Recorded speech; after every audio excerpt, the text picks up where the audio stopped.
Welcome to episode 55 of the Luke Macias Show. I had a conversation lined up to bring to y'all this week, and then I got the flu last week, the second half of last week, and I was in bed. If I sip a little bit on this Powerade while I'm here, it's just because I'm trying not to cough as much. But wanted to bring y'all a quick update on a couple very important things. First of all, tonight is New Hampshire, the election in New Hampshire, which will likely lead to the victory of Bernie Sanders there in that state. It's a state that he's been very well supported in the past, and a state that he continues to hold his support in. Even all of the polls that have come out in the last 24 to 48 hours have shown Sanders with a growing lead over Pete Buttigieg, who got a little bit of a bump after Iowa and kind of coasted back down a little bit. So we'll talk about that. We'll also talk about what some of these various different candidates could mean for Texas's general election in 2020. And then there's a handful of other issues that I want to bring everyone's attention to. So first of all, when it comes to the presidential candidates, let's start with the Iowa victor, Pete Buttigieg. Even though it was a very small victory that he had over Bernie Sanders, he still got a little bit more attention. I don't think Pete is likely to be the Democrat nominee. I think most people would agree with that. But I think at this current time, Bernie Sanders, and Joe Biden are still the three front runners within the Democrat Party. And why Joe is holding there while plummeting in some of these early states, I don't know. But it will be very interesting to see how he's polling in South Carolina following this New Hampshire performance. It's also going to be important to look at whether Biden comes in fifth, fourth, third, where in that order. He's more likely to be either in a fourth or a fifth position. At the end of the day, Pete Buttigieg would fare very poorly in Texas. One, because he is a very progressive leftist Democrat. He has a major problem with the black vote. And this is something that, Republicans have talked a lot about. In fact, many people say, Donald Trump is going to do exceptionally well with the black vote nationwide, which I hope he does do better than any Republican presidential candidate ever has. That doesn't mean he's going to do exceptionally well.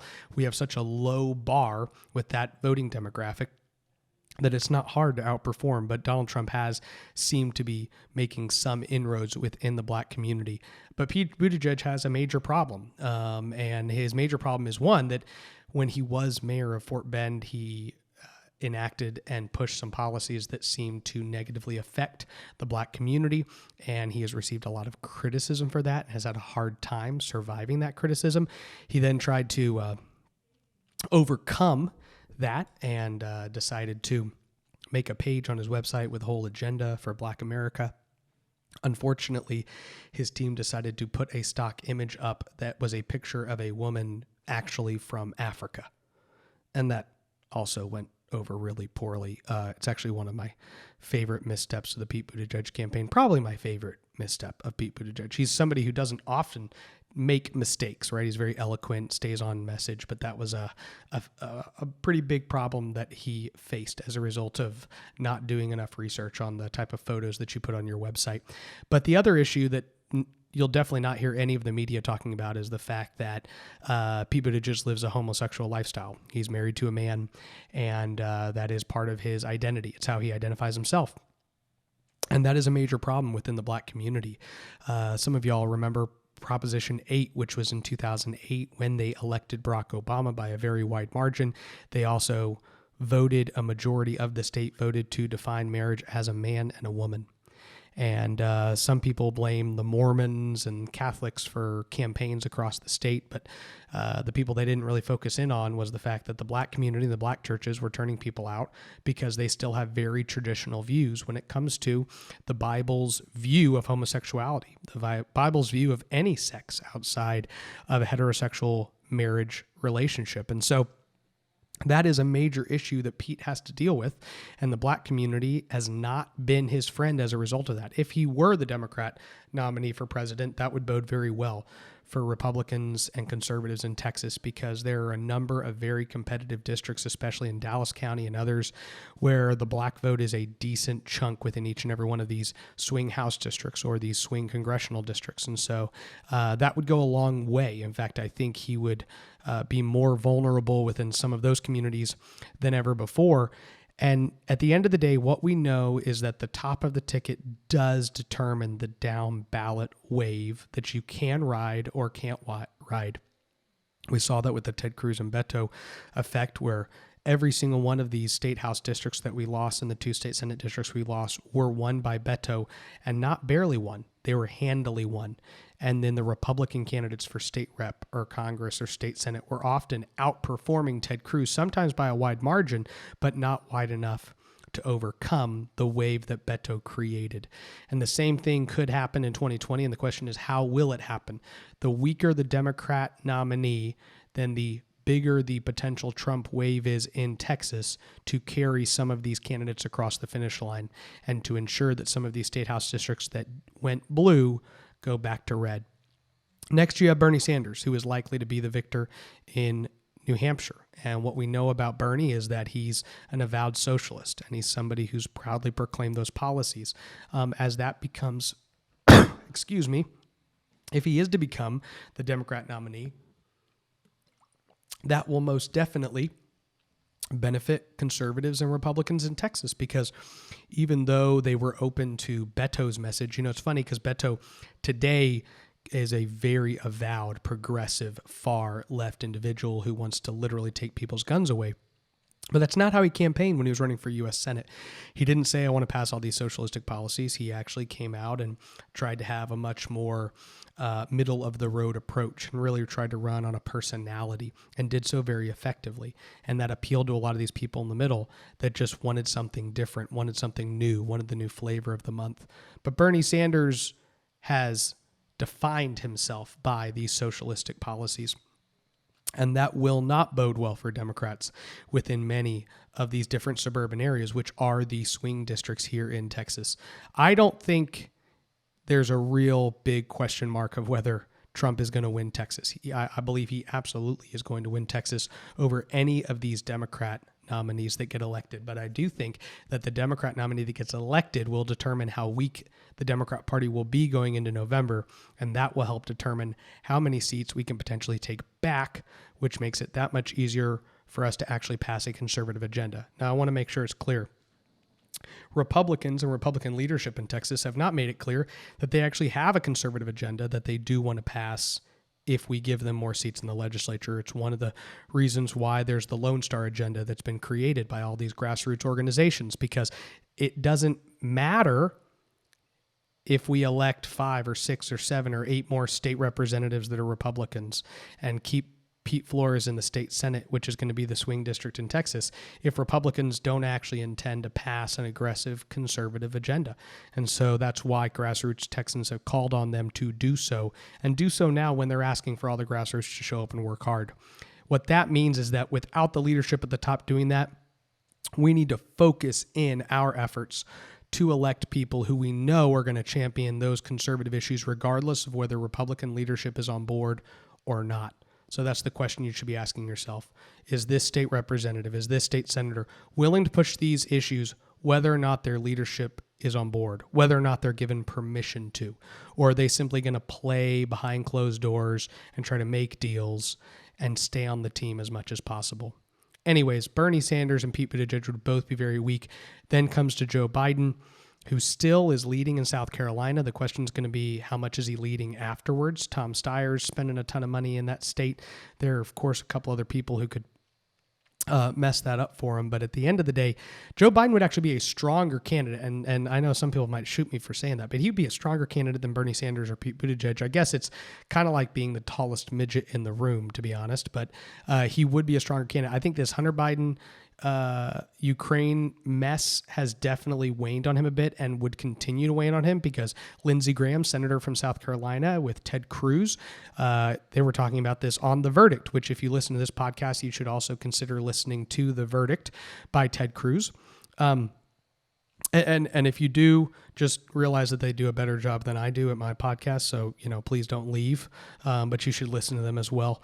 Look, guys, Ted and Lindsey talked about the fact that they're not going to stop digging into the Ukraine problem and figuring out why nobody took action when Hunter Biden was profiting so much off of a foreign company that his dad was essentially overseeing the policy for. So that being said, I think Joe Biden does possess some weaknesses that he would come into, but he would probably be more palatable to Texans than Pete Buttigieg or Bernie Sanders.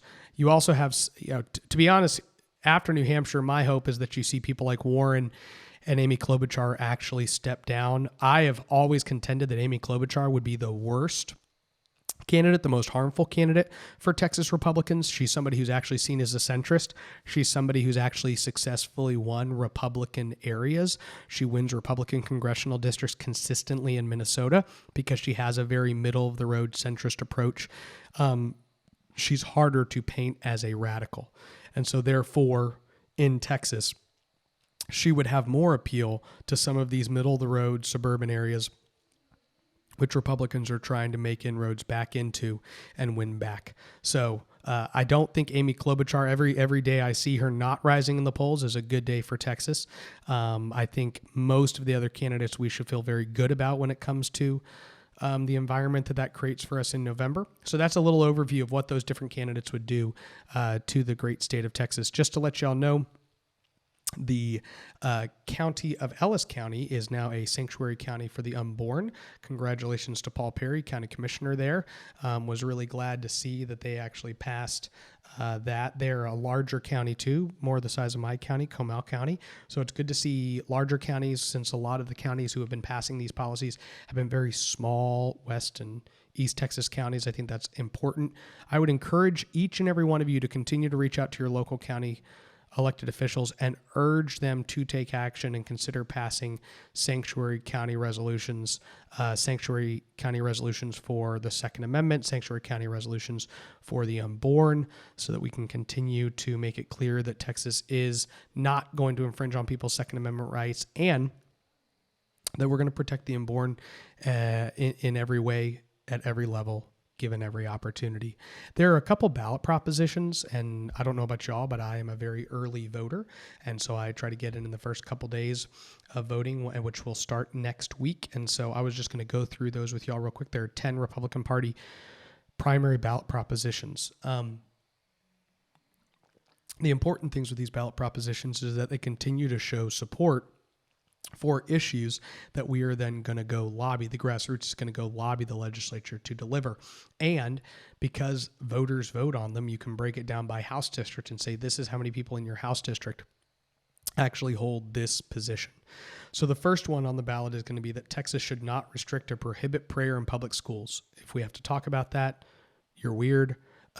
So yeah, vote for that one, right? Pretty easy. We should not restrict or prohibit prayer in public schools. Texas should reject restrictions on the right to keep and bear arms. Easy. Yes. Texas should ban the practice of taxpayer-funded lobbying, which allows your tax dollars to be spent on lobbyists who work against the taxpayer. Look, yes, you should vote for this, but you should also reach out to your city councilman, your school board members, and county commissioners and say, look, whether or not we pass a ban on it or not, you're a Republican. You need to stop using our tax dollars to pay lobbyists to then argue against property tax reform, property tax relief. And so I would urge you to do that, as well as vote for that proposition. Number 4 is Texas should support the construction of a physical barrier and use existing defense-grade surveillance equipment along the entire southern border of Texas. Of course, no surprise, Texas parents or legal guardians of public school children under the age of 18 should be the sole decision maker for all their children's healthcare decisions, including but not limited to psychological assessment and treatment, contraception, and sex education. It's important. We basically have these battles going on that you've seen. In fact, I've been in conversations with a couple people who have been in the middle of the Austin sex education battle to have on the program to go deeper into the sex education material that Austin ISD is providing to children there. But we've got to make sure that when it comes to introducing any of that material to your children, that parents are the ultimate decision maker every time. And it's important that we support policies that protect the parental rights, because I can tell you parental rights are under attack in Texas. 6 says Texas should ban chemical castration, puberty blockers, cross-sex hormones, and genital mutilation surgery on all minor children for transition purposes, given that Texas children as young as 3 are being transitioned from their biological sex to the opposite sex. Look, this is an issue this program knows well. Many of you have heard our conversation with Jeff Younger regarding his son James Younger. This is a simple position that says we've got to ban the child abuse that's going on when these children are having their puberty blocked and then are having their genitals mutilated before they're 18 years old, and they're being manipulated and brainwashed as young as 2 and 3 years old, getting transitioned in this process. So this prevents any of those physical restrictions, which at least gives these children time to hit puberty naturally and then see where they go from there. So number 6 is probably the most important one. And please make sure that everybody you know knows to vote for that proposition. Sorry for those of you who have to deal with my cough. And then number 7, Texans should protect and preserve all historical monuments, artifacts, buildings such as the Alamo Cenotaph and our beloved Alamo, and should oppose any reimagining of the Alamo site. This is not going to be fun for George P. Bush because it's basically a direct opposition to him. So get out and vote for 7. Number 8, Texas election officials should heed the directives of the Office of the Governor to purge illegal voters from voter rolls and verify that each new registered voter is a U.S. citizen. Really easy direct action. Texas had a great piece on this recently where they talked about the need to make sure that if we want to make sure our elections have integrity, then the first step is to purge the voter rolls and make sure that all those who are actually registered to vote are legal citizens. Number 8, please vote for that. Number 9, bail in Texas should be based only on a person's danger to society and risk of flight, not the person's ability to pay. I don't know exactly what the Republican Party is going for in this plank, so I would say that my tendency is to vote for number 9 as well. And I mean, I think the more, I just need to read it because this is the first time I've read it. So let me read it one more time. Bail in Texas should be based only on a person's danger to a society and risk of flight, not the person's ability to pay. So this goes to the conversation we just had with Brad Johnson recently, where the gentleman who stabbed someone to death in Austin was let out on a personal recognizance bond, where the cities are making determinations that if you can't afford the bond, then they will just let you go on a personal recognizance bond and trust that you will come back when you can, because they don't want to put people who don't have the ability to pay in jail for that long. At the end of the day, when people are dangerous to society, they should indeed be kept, even if they cannot afford to pay the bond that they would need to pay to get out of jail. So that's number 9. Number 10, Texas should limit our state legislators' terms to 12 years. Yes, they should. My clients are strong supporters of that policy. It is funny to see every cycle that does not get to the floor, because state representatives do not want to vote on that because they know that their constituents want them to be term limited. So they will avoid that one at all costs. So there you go. Those are the propositions. And last but not least, we're going to go into CD 12, Congressional District 12, which starts in Fort Worth and goes out into Weatherford and up north into a little county named Wise County with a little bit of chunk in there. This is Kay Granger, who's a 22-year incumbent. She is a Republican. She was a Democrat who switched parties to being a Republican, was pro-choice, and then when she got a competitive primary, woke up and said, oh my gosh, I'm actually 100% pro-life. I forgot to tell everybody. But back in, I guess it was 2012, she was chair of the Women for Romney and was being interviewed by MSNBC, and MSNBC asked her how she could, be a woman but support positions to take all their rights away with Mitt Romney's radical pro-life views. And she said, well, I don't know why I would have those views because I'm a pro-choice Republican. And then her and MSNBC went back and forth for a while. She got an opponent, Chris Putnam, who's waging a very strong challenge against her. And now she's trying to change her tune. In fact, she's saying, wait a second, what I meant to say was I'm pro-life, and I've actually consistently been pro-life. And they said, well, when? When did you start being consistently pro-life? Well, my record says that I'm consistently pro-life. Well, at what point? At what point did you wake up and say, wow, oh my gosh, I've been advocating for the destruction of human life. I've been advocating prior to whatever date this is, I've been advocating to rip the limbs off of children. violently, painfully. You'd think that a conversion like that would warrant, I don't know, some type of revelation, some type of statement. But no, the statement was kept close until she had a primary opponent, and now she's decided, hey, I'm pro-life. Here's what's funny. So Texas Right to Life, one of my favorite pro-life groups here in Texas, is, of course, coming out hard, criticizing Mrs. Granger and her pro-choice position, her anti-life position. But lo and behold, no surprise, Texas Alliance for Life, the kind of liberal pro-life group here in Texas, is there fighting alongside Congressman Granger, trying to fight to keep her in office. And, you know, you can literally say you're pro-choice, and Texas Alliance for Life will still tell people you're pro-life, which is similar to what they did with Joe Strauss. Joe Strauss said, I think Roe v. Wade should be law of the land. And Texas Alliance for Life said he is a conservative champion. J.D. Sheffield, Dr. Sheffield, has gotten up on the floor and said, we need to take care of these children when referring to third trimester abortions, that he wants to remain legal in Texas. So his version of taking care requires them to be killed. And Texas Alliance for Life has called him, and is calling him again this time, a pro-life champion in Texas. So when it comes to the abortion issue, probably the most watched race in Texas is in Congressional District 12.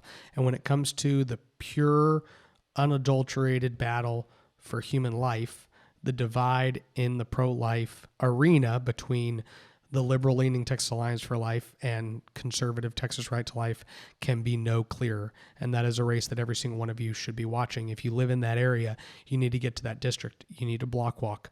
You need to call people. You need to do whatever you're going to do, because at the end of the day, it's an all-hands-on-deck battle. Look, guys, there's conservative candidates across the state. Please go to Texas Right to Life. Go to Texas Homeschool Coalition. Go to Texans for Vaccine Choice. Look at Texans for Fiscal Responsibility. Young Conservatives of Texas. Go there and see who they're endorsing. If you live in the Waco area, if you live in South Texas, if you live in San Antonio, North Texas, Houston, see who these organizations are backing, and then go and spend some time helping those candidates. Please consider doing that in the next 3 weeks. 3 weeks from now, we're done. The primaries are over. And so thank you so much for giving me a few minutes of your time, and God bless you. Thank you so much for watching this video through in its entirety. If you're somebody who's been following on with the conversations and the commentary that we've been producing here, we're going to ask you to do a couple quick things. Go to lukemacias.com. You can give us your email and sign up. We will email you new content, commentary, conversations as we produce it. Also, you can, if you're on Facebook or YouTube, you can like our page, follow our page, or subscribe to our YouTube channel. This will just continue to ensure that when we produce content, it gets to you more easily. Thank you so much for continuing to support the conversations we're producing. God bless you. God bless Texas.